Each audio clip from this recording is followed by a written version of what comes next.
因為你唔好介意，我深信你《東方日報》亦都係俾中央控制，係我深信啊，即係亦都唔會有咩報導到出嚟。咁啦，我就因為選管會亦都係政府俾錢，咁 ICAC 亦都係政府俾錢，警方亦都係政府俾錢。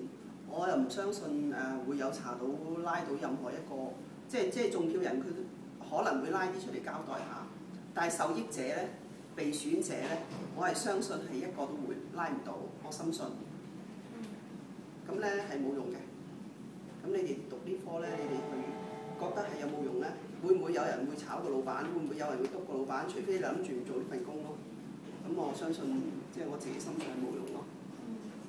你話你嗰邊有400幾個400幾個係我哋真係冇精神啊，好辛苦要喺個光碟慢慢睇。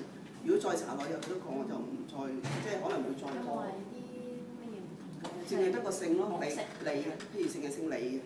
咁你諗下，你乜嘢先得㗎？收信嗰個人係咪先？即係個單位你會覺得一個。淨係得一個姓。有冇一啲個名？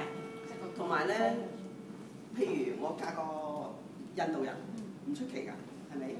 咁我會唔會同時間我同個印度人會生個尼泊爾人咧？即係會唔會有印度人、有尼泊爾人、有中國人一齊住咧？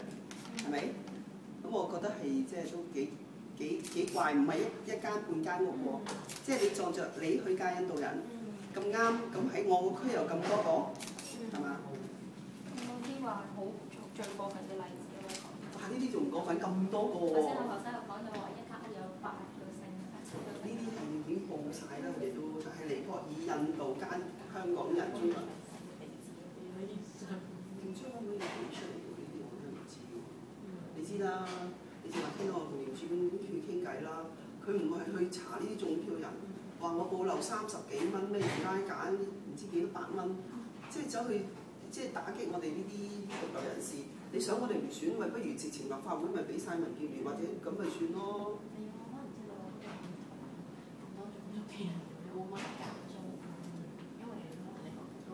唔會㗎，譬如你400尺個單位，點可能即係實用面積得個200尺，點可能住8個人啫？唔 make sense 㗎嘛。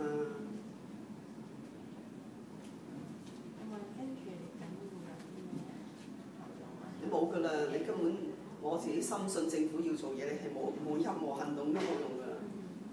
有冇話啲投訴上有咩特別嘅訴求，覺得政府可以付出到你？咁你咪諗下咯 ，accept offer 係咪？咁先成一個 contract 啊嘛。咁你而家你係譬如你係候選人，咁邊一個得益者咧？咁有冇人肯去查咧？肯唔肯去拉咧？其實中票嘅人都係咩嚟嘅工具嚟啫嘛。邊個得益都冇去查，係咪？同埋每一個人登記入去畫嗰條紅色嗰條線咧，嗰張嘢你要公開俾我哋候選人咯。其實，咁你即係如果我深信你閉門造車嘅話，你根本查唔到。佢如果唔攞出嚟，譬如佢又去登記咗2次嘅，你邊個知啊？係冇一個人可以知咯，話俾你聽。